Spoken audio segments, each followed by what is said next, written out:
beautiful and bright morning to you from the city of Abuja, and welcome to the Advent Cable Network Nigeria. This is another exciting edition of Now Streaming, your morning talk show where we address burning issues, celebrate good news, and discuss topics that have the potential to change our lives. I am your host for today, Rachel Ibudu, and I have with me in the studio this morning. Good morning. Good morning. And we have also in the studio with us Mr. Benson Agbos. He's a financial, hospitality and tourism expert. You're welcome, sir. Thank you. Good morning. Good morning, sir. You're welcome. Yeah. We'll be discussing the trending news for this morning, Tuesday, the 9th of November, 2021. Viewers, do remember to call in to give your contributions through the numbers showing on your screen, and also your comments through our various social media handles showing on your screen. It's always a pleasure to hear from you. So our first story, we are going to Anambra State. Anambra has been in the news for quite some week now, and even throughout the weekend, where the election was conducted in some parts of the state, and one other local government was out of it. So the supplementary polls, that is the election, is going to hold today. I guess it should be on now, since the given time is 10 a.m. to 4 p.m. Your thoughts, sir? Yes, it's very interesting talking about politics in Nigeria, because it shapes our mind, it shapes our thoughts, and the way we behave and the way we react to elections is very, very interesting in Nigeria. Remember that we talked about Anambra election last week, and we are seeing the back of the bed now, and it's very, very close.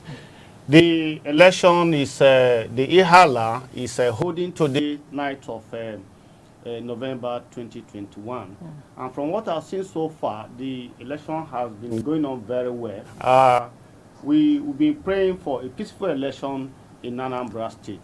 And again, what I've seen from the election is that there is a rift between the political party, and which give us an advantage, political advantage, to see which of the party that will emerge at the end of the day. But so far, so good. We have seen that Afghan is having 90%. Yes, 90% of the local government in Anambra State. And I'm foreseeing that at the end of today's supplementary election, Afghan will still emerge. We'll cross our fingers to see how it goes. And you know, considering this fact now, before now we never knew about anything like inconclusive, election being inconclusive. Just of recently here, elections inconclusive and whatnot. How did we even get there? For starters, I was amazed when I started hearing that word inconclusive. For a little while, I think we've not had that. So I didn't expect to hear anything inconclusive come out of Anambra elections. But here we are, it's inconclusive, and well, today is the D-Day. Yeah. So by the end of today, it will be all over, and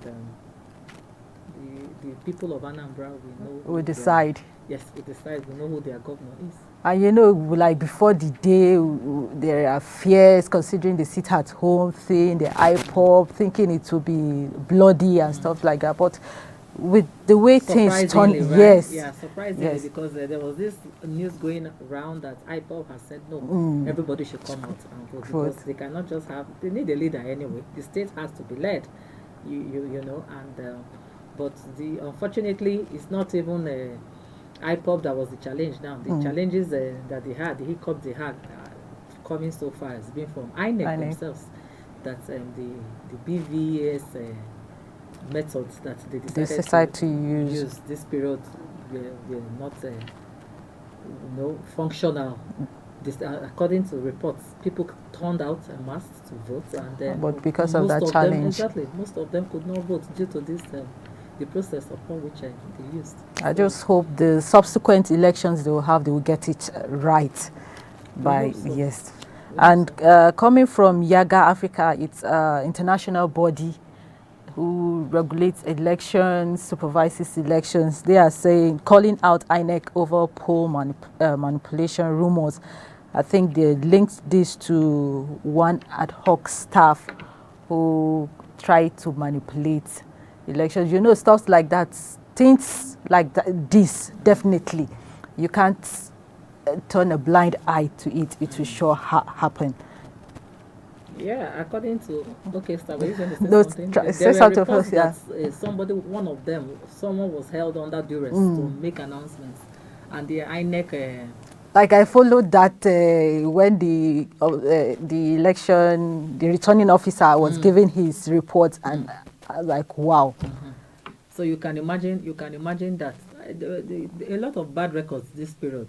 I mean, as far as Anambra State election is concerned for INEC, and who would have thought that we'll start hearing such news come out from INEC themselves, you know, at this point in time? But tell us your view on it.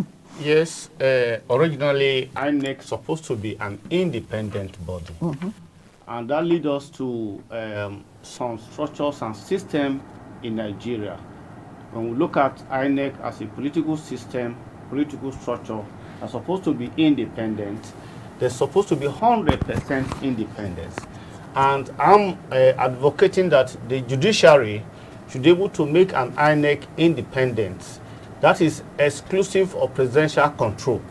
When INEC is independent, they can do their work, they can execute policies, programs that will help them to do election in a very good manner.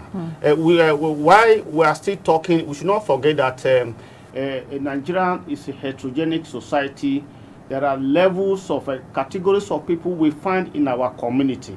And in election, you cannot rule out political behavior. And when we talk about political behavior, we talk about political influence. So we cannot be ruled out 100%. So, so far so good, INEC has tried. And any bad egg that are found within the INEC staff should be brought out, should be brought to book, so that Nigeria can see that whoever goes against the law, against the rule, can be punished. So far so good. I commend INEC. Okay, sorry, just to conclude on that, according to Yaga Africa, it reads, Election Watchdogs Organization Yaga Africa has called on INEC to discipline one of its staff for allegedly plotting to rig the results of Saturday's Anambra gubernatorial polls. They even mentioned name Comfort Omoreji. That's the name. Comfort Omoreji, an electoral officer, allegedly forced Michael Otu, a returning officer of the Otumba North local government area, to proclaim fraudulent. I guess that should be where that you were talking about someone being under duress to sign. That's it. Yeah, that's it. Comfort Omoreji. That's the name. Someone who is there to a woman, make sure things go right. Can you imagine? Such kind of person they bring bad names should be brought to book. We are seeing political parties' history in Nigeria. During the political party that brought Shagari to power, MP. At that time we have MPP, you know, and PRP or something like that. You know, these are where you know, political activities is a carriage that really carry the nation, the electorate, the political party, the politician. And it is all with joy, you understand? And we are saying that from Anambra election, we should be able to see a lot of changes we are anticipating in 2023 general election. We hope to see like I said earlier, anybody that try to manipulate the interests of the electorate, as far as the voting system is concerned, should be brought to book, so that other will learn from that lesson. Sure, and they won't want to learn from that lesson, because they, you know, look at it. You wake up early in the morning as an electorate to go and vote, and in election, one vote counts. Sure. In examination, 0.5 can bring you down from having a distinction. And so also in a political pool, anybody that wants to deny you one election, one vote, it means that he doesn't want you to be there. And so such person should be brought to book. And I believe that from this Anambra election is going to give Nigeria a platform. It's just 4 years now, and any moment, a few hours from now, we should be able to see that Anambra is, producing a new governor, and it is our joy that the state, whoever comes to power, should be able to govern the people of Anambra State of Nigeria. Anambra State of Nigeria has a lot of political gladiators, and from this election, I saw that that is where I saw who is who in politics in Anambra State of Nigeria, and it was very, very interesting. We'll wait to see. I hope at the end of the day we should get to know who the governor is. So away from Anambra State, we're going to Lagos. The light is already shining towards. They say anything can happen. You know, in Hiala, they have about 140 something thousand accredited voters. So that can change. No. It cannot. It cannot change. Look, now 18. Wait, now mathematically, 18 over 20 times 100. Exactly. But you know, so far, those that casted their vote already, like about 200 and something thousand. So when you do the mathematics, and I'm just saying though, so at the end of the day, we should know. Now, three political parties, three big political parties, mega political parties, you can call them, they out of the 100%, Afghan is having 90% already, excluding the one that is working, the political Ihala that is going to be held today. So 90, 100 minus 90, that is 10. Do you understand? So if there's anything that happened that maybe the Afghan come below, it shows that there is manipulation. Because from 1 to 90% is very high. It's a very good score.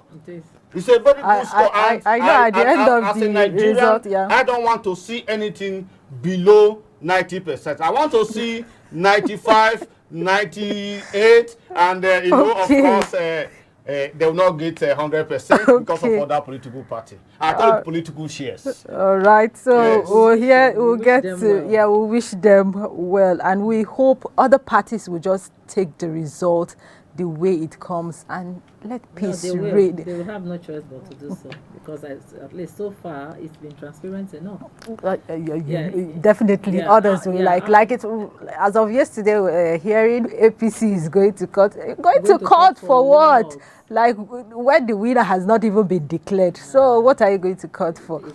Even the PDP candidate was like yesterday. He was hopeful. I liked his determination. Yes, he was still hopeful. That, there's still he wasn't giving up hope, as in like, he was encouraging his until the last minute, which is good. So we wish them all well. Hey. And we pray for peace in Anambra State after during and after. So away from Anambra State, we're going to Lagos State. The Ikoyi building collapse.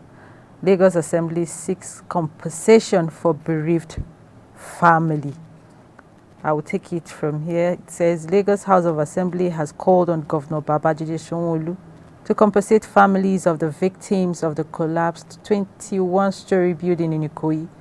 The lawmakers also urged the governor to direct relevant agencies to ensure that all requirements for buildings as stipulated in the extant laws of the state were strictly adhered to.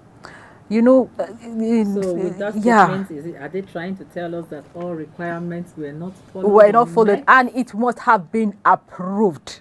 Oh, definitely. And I read rather that the building construction was the foundation was laid for a 15, 15-story and we went building. ahead, and Then I think they eventually, in addition, they went for approval for okay. 21-story building, And it was approved. I'm not an So engineer, who are you blaming yes, now? or a specialist on that field, but in my layman understanding, if it's like impossible. You can't use the foundation of a 15-story building to carry a 21-story. Not at it all. doesn't happen. And you know, Lagos happens, State is surrounded with water. exactly. And If that happens and it was approved, then I'm sure there were other factors that were meant to have been, looked into to ensure that to support that foundation that was already laid to be able to carry the weight of 21-story building. So look at lives have been lost and they cannot be. Some are still not found up till now because of some are injured in the hospital, and now we are talking about the government compensating families. For the when dead it will have been prevented, it will have been prevented. Now look at what is going on. Honestly, the carelessness. And you know, Lagos has been in this news for buildings collapsing, lately. It's just quite unfortunate. The lives that go down those buildings. And hearing stories from the different people that were victims. There was a story of a corps member, a youth corps, a young lady. Like she just resumed. Yes, supposedly was posted to Borno. Because of the insecurity, came to Lagos where she felt was safe, and now that was where she found. It's sad. It's really painful. Your thoughts, sir? You see, it's heart-throbbing hearing this kind of report because lives are involved. In developing structure, you must put into consideration certain factors. I'm not a trained engineer, exactly, but when you look at what I call soil texture and soil structure, and then the parent material. Of course, Lagos State of Nigeria is part of the region or city or metropole that has been marked by some international organization that is going to be overwhelmed or overflowed with water in the next 11 years. Texas in United States of America is part of it. Some part of cities in a state in China and India, where we have extension of Atlantic Ocean. And of course, if you look at the Lagos topography, it's almost 65% covered with water, and therefore it will affect the kind of structure anybody should put in Lagos land.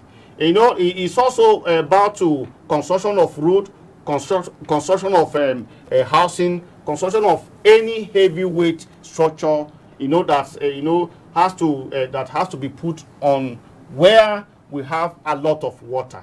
For instance, if you want to construct that kind of structure, maybe in Middle Belt, maybe in Jos or Benue State, Niger, the soil is strong enough. That is why we talk about soil structure and the soil profile. Some Lagos is made up of a lot of water, and it is sandy soil, which is very, very porous and loosened. You understand? And so, considering to put any kind of structure, I was in Lagos 1989 when I was in the college, and they took me to 1004. I say, wonderful. Another thing is that when we look at the soil structure and soil profile, we're also talking about the quality material and the people, the personnel, that is the engineer, the structural engineer, the electrical engineer, and all the people that are part of the construction. You understand? So the quality material also matter. Why we are considering the soil texture and soil profile. We have to move on. Like Lagos, this issue we just can't just exhaust it. We're moving on now to Kaduna State, Kaduna Abuja train where the passengers are now worried on the resumption of rails on the in the system. Now, you know what happened some few weeks back, being hijacked, the train explosives being set on that very track. And you know, one thing that baffles me is this train, it has been considered one of the safest means of transportation lately. With the insecurity in the country, your roads, you can't ply the road freely because you don't know who is going to attack you on the road. And okay, when we talk about the plane, not everybody can afford it. So now what we have, our safest means of transportation, is being attacked now.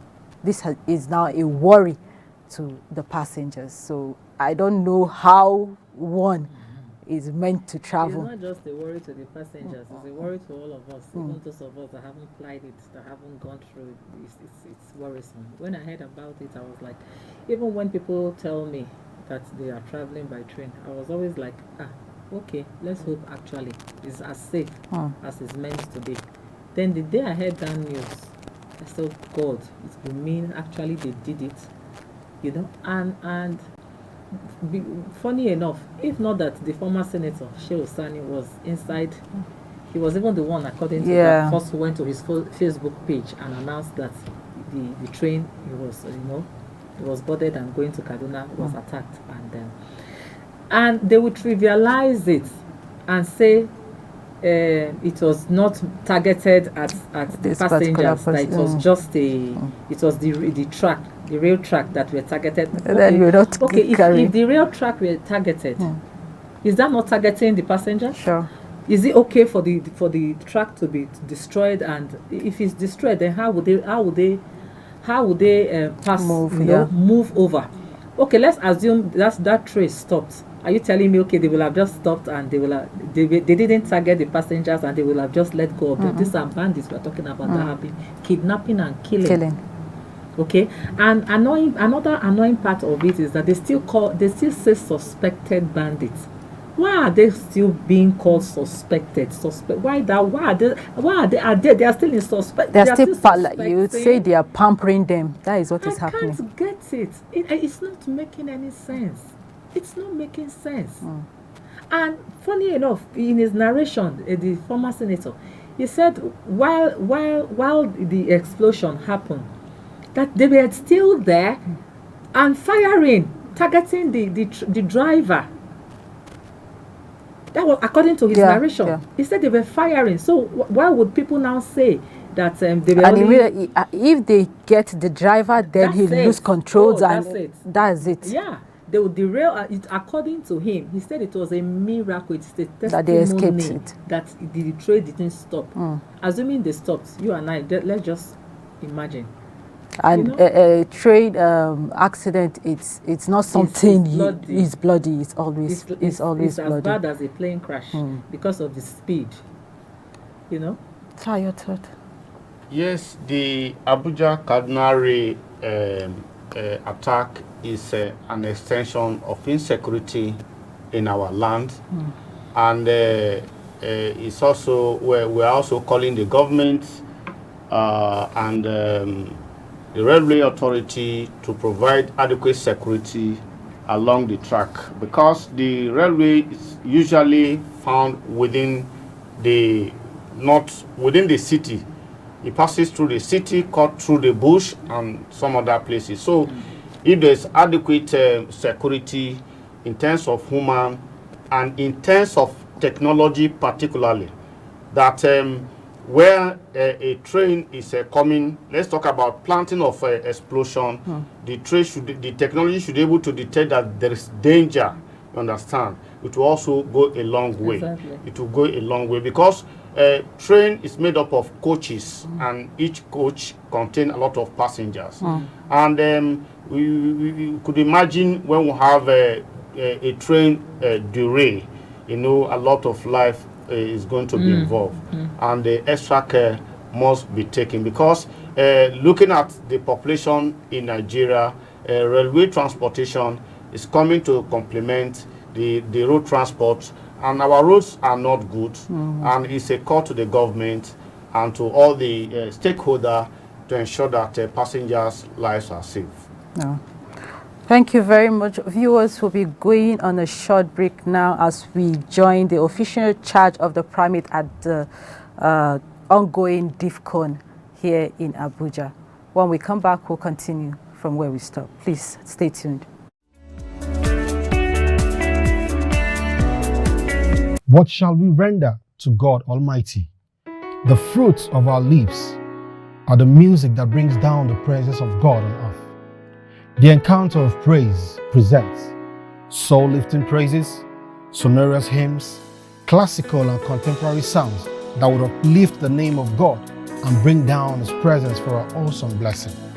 With the theme, The Fruits of Our Lips, from Hebrew 13:15, on the 12th of November 2021, at the St. Matthias House Auditorium, Apo Godo District, Abuja, by 4 p.m. West African time. Come, witness the glory of God in melodious, dynamic concert. Host, the Most Reverend MC Ndokuba, the Primate, Church of Nigeria Anglican Communion. Announcer, the Venerable Dr. Paul Dajo, the General Secretary, Church of Nigeria Anglican Communion.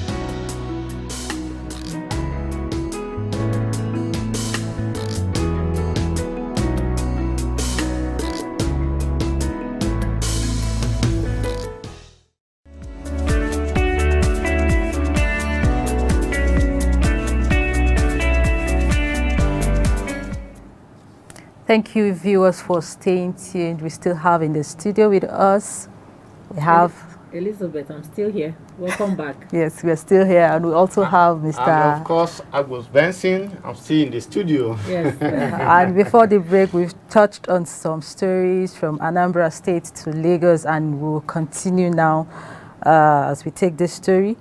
22 billion naira earned allowance. Varsity workers threaten to shut down labs. Research Center. And this other one, he said, asks federal government to drop deadline for COVID-19 compulsory vaccination. I will still take this next story, which is on coming from an organization saying Nigeria with time. The Nigerian families, others forced to go without food. We'll start with that of the university going to strike. It's like for quite some while now, we've heard like a little, will I say, peace regarding strike, going for strike. Okay, doctors, they've recalled off, the ASU, the NASU. Now, this is another phase of the university going to strike. Let me start with you, sir. Yeah, strike is not strange to us. But my concern, it has to do with education and training. When we look at manpower in Nigeria, we don't have enough manpower almost in all areas of endeavor. And going to strike every time is going to affect the academic semester, academic session, and it's going to draw the student back. What is the actual problem that is giving rise to insistent strike in university in Nigeria? Not only university, we have polytechnic, we have college of education, and many of them, you understand. And I think it is a high time National Universities Commission that is in charge of licensing universities in Nigeria should, as a commission, they should come in and look into this matter.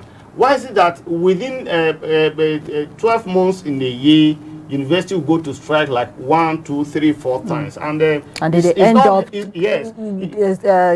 cost that you have to spend 4 years, you end up spending more than that. It's not healthy for us because we don't have the scientific and technological capacity that when we resume back, we should be able to cope. It's not the kind of education I'm anticipating for Nigeria today.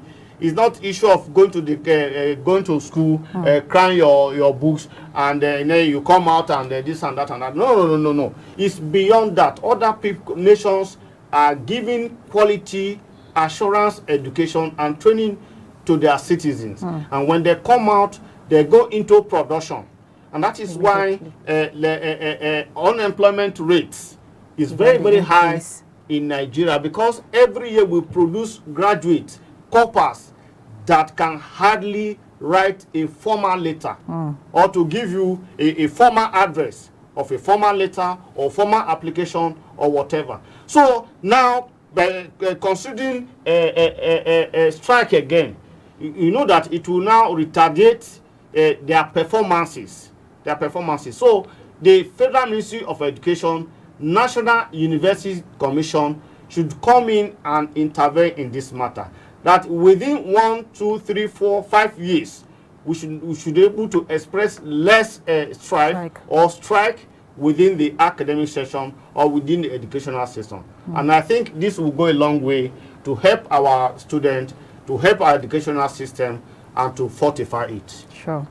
Ma, you want to take? I just want to give a little clarity. It says, addressing journalists at the Labour House in Abuja, the president of National Association of Academic Technologies, Ibeji Nwokoma, said its members would not hesitate to respond accordingly by shutting down laboratories, workshops, research centers, and have any further research across all universities if the government failed to do the needful. He said, going forward, what we are saying is that we need the minister to talk to us. We have not said strike in his first instance. They are not even talking about strike yet. They said all of us know that the only language is the part that is even. He said all of us know that the only language the government understands is strike action. Shameful. Haba. Did you hear that? And if at the end of our 2 months ultimatum the government fails to do anything, of course, we will draw the attention of our members, and of course they will embark on a strike. And you know that is their own part is the practical aspect. That is it. This, see, all these sectors, education, that's the teachers themselves, these are the health teachers, yes, then doctors, the health proper. These are researchers. They are very vital. They are not what the government. I should expect that the government is handling this case now rather than what was it again? The electrical whatever at the Asura. Exactly. When you have pressing issues on ground. And this affects like everybody. This is academic we are talking about. This is education we are talking about here. Schools that our children go to study, to learn. If they go on strike, what will become? What will happen? Like he has said, half-baked graduates that we have. That is what we're producing now. In fact, okay. You want to take that other story? Okay. On the UN World Food Program, WFP, it says families in Nigeria and 42 other countries are forced to eat less or skip meals entirely. They are warning that the number of people teetering is just alarming. It's alarming. There's a story I heard. The hunger in Nigeria, the poverty is turning into something else. When people move in the streets, just because you probably you wore a clean dress. You don't know what you're going through. Just you wore a dress that is a little bit clean. It's as if you are something. The next thing, people will gather you and begin to beg. Okay, fine. Not that you yourself, you even have much. But the little you have, you give. But if you give A, B, you may not have enough to give C and D. How many will we be able to give? Okay? Then if you're even now having a car, you are in a car, driving a car, it's even another thing. I pray it doesn't get to the level where, people will just be attacking people in the streets. People are hungry. Like I was saying in the story, yesterday also, I can't remember where, but of course in Nigeria, the guy he was hungry. The matured man, he went to steal bread from a store. Just and to eat. the owner of the store, of course, screamed thief, and they came and people started, obviously didn't have money to pay. He started eating the bread. They started beating him. Oh, Lord. Do you know that as they were beating him, he didn't mind the beat. He was still eating the bread. That's hunger. Yes, he was still eating the bread. As they were beating him, so like he was eating the bread. Oh, Lord. So somebody that narrated the story now, he was coming from church. Not notice that they were. It's like, hey, halt, stop! Can't you see this man is hungry? You are beating him. He's eating what you like someone can just volunteer and pay for that. He has stolen. Can't you see he's hungry? The man had to now pay for the bread. How much? 200, 250 or something. So let the guy go. That is how bad. That's to tell you the poverty, Yes, the level of that's poverty the level in the we are land. in. Yes, right now. This is just That's the too level bad. we are in. So the government really need to wake up and deal with pressing issues rather than the frivolous Find things a way, create that jobs. Do something. And I learned again that they're about to thinking of shutting down borders for rice or something. Okay. They have that not is done where it that is where so we are now. let's now just imagine what will further happen when that is done. Before your contribution on that, sir, let's take this. Federal government urged to deploy technology to check gas flaying.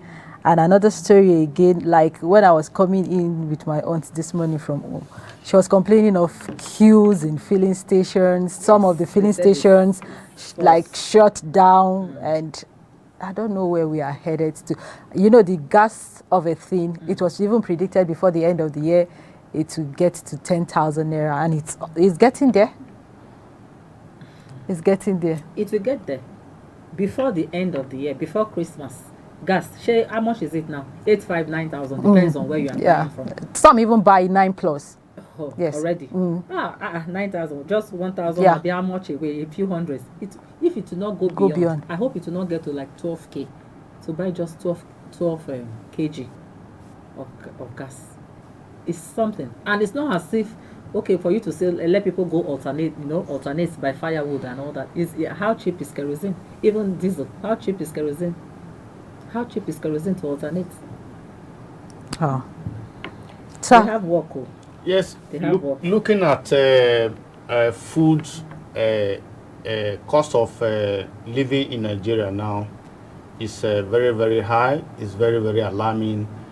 And as human beings, we need food for strength. We need to eat to go about our work. And again, look at what has been happening in Nigeria. I looked at the area of insecurity where the raw material that we use as food are not in mass production because of insecurity. And the farmers, and it has really affected the cost of what? The cost of food in the market. And the government, we are talking about government all the time. We are part of the government. We should try as much as possible within our community, within our enclave, to ensure that we bring on to board people that are out to disrupt activity in the farm. Because the raw material are produced in the farm, and government should also give attention to agriculture as a sector. That is where we produce edible food and also produce raw material for our industry. And when this area is being neglected, then it will affect the high cost of food. Production, and also the market price at which these food materials are also being sold. Again, we cannot be 100% at a full capacity to produce food. There are some food we need to import, and there must be a gateway. We're discussing about push production last few weeks in Nigeria. Government should put structure down where we have land. I was I went to Oyo State, Oyo, Old Oyo, Ogbomosho. See a lot of land, arable land. We don't even need fertilizer. But when there is security, you find out, people will go to farm and, Is the insecurity now that... Yes, that is resulting to this. It was not like this before. It was, we are talking about raw normal gari to eat. It's not even bread. Gari that it's not even like bonvita. before now, You people understand? don't even like Just value gari, it that much. You go palm oil, you understand? Palm oil and your yam and your seed, your groundnut, and all these are raw material. Corn. That's corn and guinea corn. So John, look at them. So you can just put at your backyard, and harvest your yam, harvest your maize, harvest your okra, and then you'll be comfortable, and everybody will eat ambele food. Of course, we are skipping meat in Nigeria now because you will eat in the morning, maybe afternoon. No meat. In the evening, they call it light food. You understand? Not be saying light food. For those, say to say, we are talking about. Maybe like maybe 7.5% of the entire population. Some go on compulsory fasting just to meet up at the end of the day before you eat. Imagine if he has children, what will have become of the children? There is hunger in the land. Yes. And it needs urgent attention. In fact, it should be given, production of food should be given attention before even education. Because if you don't live, you can't go to school. If you don't live, you cannot be a politician. True. If you don't live, you can't do anything. So you must live. If you are sick, you must eat. If you are mad, you must eat. If you are normal, you must eat. If you are pregnant, you must eat. So what are we talking about? We all need it. So we need this food attention. This food needs a very and critical urgent attention. It says the UN agency noted in its country's profile of Nigeria around 110 million Nigerians, representing over 60% of the total population, live below the poverty line. The poverty line they are talking about here, it might be a statement like maybe we read just something. But when we bring it to reality, we are talking about exchange of naira to dollar. Meaning that what is your per capita income? Understand? Every day, for instance, $100. Now, if you, let's hedge it to 500. If you multiply $100 by 500 naira, you have an average of 50,000. I ask you, are you earning 50,000 per day? So that is what they are talking about. So per capita income is a key determinant on how well citizens are living, on how well industries are working, on how well medias are working, on how well the three arms of the government are working. So when all these components begin to work together, you find that per capita income tend to increase either arithmetically or geometrically. And that is where you can now say, okay, I'm living comfortably. In 1970, with we call it shishi, 1 kobo, 2 kobo, you can go to school. The naira doesn't have value now again, not anymore. Buy what you want to buy, and you'll be comfortable. That is where Nigerian currency have value. Not where a dollar now, a dollar is going like 560, 570 exchange. It's very, very high. Yes. Talking about poverty in the land and all whatnot, we have this Aso Rock electrical installations repair to gulp 5.2 billion naira in 2022. Here we are talking about borrowing. We borrow to offset money is being borrowed, and this is it, 5.2 billion naira just in the Aso Rock. And like you're smiling, and every day you find out that in most parts of the country on the fuel issue, we didn't throw any light on it. Okay, so what? Sorry, we'll come back to that Aso Rock. What exactly is making people go back to? Why are we having queues? Why are we saying queues again? And NNPC are saying they have enough in surplus for the next few months, and they have to even bring in. So and why are the people holding the sale of petrol? You see, when you look at the petroleum market, it's not just about NNPC. You understand? We have the marketers, independent marketers, and where their products. Understand? If they have issues or logistics, it will affect the supply.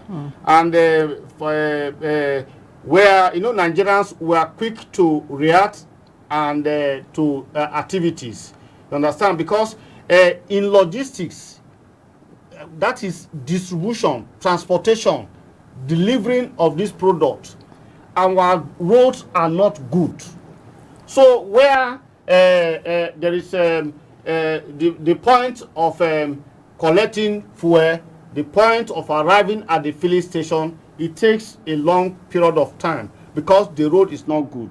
If you go through Nigerian truck road, you see this truck falling every time on the road, and lives are involved. So when we experience this kind of slight queue, we should be patient that normality will be restored. But you know what baffles me now here? Some of the filling stations have this. When they see other filling stations are doing this, okay, they want to comply. Some even shut down their filling stations. It's happening. It doesn't just happen like that, because in business, when you make an investment, you must also make profit. They might have had a tips. Maybe, but this is what the old stock you have in ground. Let me just clear that. Let me finish. Okay. They might have had a tips or a rumor that they're going to increase. These are factors that can lead to queue. A tip or rumor. The Group General Manager, Group Public Affairs Division of the Corporation, Gabardine Mohammed, in a statement on Monday, confirmed that NNPC has over 1.7 billion liters of petrol in stock, and more product is expected to arrive into the country daily over the coming weeks and months. And like I said, you may have a stock, but how do you deliver it? This is very, very empirical, very, very important. So now you're talking about the marketers now. For instance, you have a product, you have stock. For instance, you have maybe a good number of cows in Abuja here. I want to take it to Medogri. How long does it take you? Because of the bad roads. No. How long does it take you? Because you must organize the truck. You must have the motor boys. You must also. These are something that should be in place. That is what I want to say. If something is in place, it's not just being pumped to the filling stations. There are trucks that carry the independent marketers. Listen to me. There are independent marketers that serve different filling stations. Right. You understand? And they don't arrive at the same time. Right. And also, when a truck arrives in a filling station, the truck has to cool down. You understand? Before they offload. You don't just come and offload, because so those process now against fire. So yes, we are going to we are moving forward. We will take this last one to conclude. Aso Rock electricity installations repairs to Gulp, 5.2 billion naira in 2022. Let's say that. Whatever your final words from this. Okay, let me quickly. President Muhammadu Buhari is seeking the National Assembly's approval to spend 5.2 billion naira on the maintenance of the undisclosed number of electrical and mechanical installation in 2022.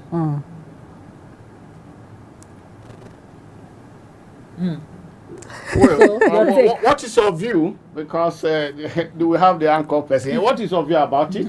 Yes. Well, my question, like before we came on air, was you're saying this 5.2 billion naira. Is it inclusive in the 2022 budget that has just been passed? Yes, passed, or is it from something a else. different. Exactly. Is it a different budget entirely? Is it a different borrowing entirely, or is it part of that? I don't know about that. I think this is So maybe this should be you will from a help us with different that. one, because he is seeking the approval of the National Assembly Again, all on over this again. very one. Exactly. Yeah. 2022 national budget has been passed, and I think that this should be maybe annual maintenance for the villa. Is it not included? Sorry, is it not included in the budget? I wouldn't know. I don't think it's annual, because if it were annual, it would have been included. In the budget. Yeah. No, the budget. maybe this is a specific because of the nature of the villa. It may be a specific exclusive budget. Understand? And they have to wait till everything deteriorates to this level to cost this much before they begin to work on it. Well, I don't have the budget, approved budget for the Nigeria. So I'm talking from a normal experience. Even I'm looking at the figure. Even with all the maintenance, the figure is on a very high side. Why we are talking about Nigerians keeping me at this interval, and 5.2 is going just for the electrical, maintenance and as if this amount of money looks as if the whole electrical problem in the building, in the structure, has collapsed. So that is what it translates to me, the way I'm looking at it. It's if we want to come out of corruption, this kind of money can go, in certain proportion can go to solve other problems. Sure. So me, it's on a very high side. This is unreasonable. This is where we call it a day. Thank you very much, Mr. Agus, for joining us. Thank you. We're very grateful. Thank you, sir. For coming. And thank you for having you, my co-anchor here. Always a pleasure to be here. Thank you very much. And she celebrated her birthday. We're waiting for the cake. That was since when? Okay, on Sunday, it's just yes. Yeah, a happy birthday to you once again. So viewers, this is where we call it a day for today's program. Till we come your way again, same time, same station tomorrow. Be a law-abiding citizen. Be vigilant. If you see something, say something. And always report criminal acts to the appropriate authority, and do good at all times. Do well also to register for your voter's card if you haven't. And if you have registered, do well to get yours. Be a card carrier of a political party and be ready to be actively involved in politics. Governance is for everybody and not for selected few. Remember, God is the ultimate protector and deliverer. Therefore, put your trust in Him. Thank you so much, and we hope to do more for you and with you. I am Rachel Ibunu. Bye for now.